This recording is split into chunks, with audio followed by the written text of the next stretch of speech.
மலை போலே வரும் சோதனையாவும் பனி போல் நீங்கிவிடும். மலை போலே வரும் சோதனையாவும் பனி போல் நீங்கிவிடும்.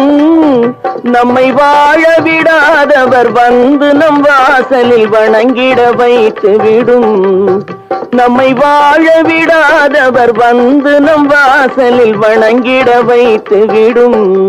செய்த தர்மம் தன்னை காக்கும், தக்க சமயத்தில் உயிர் காக்கும்.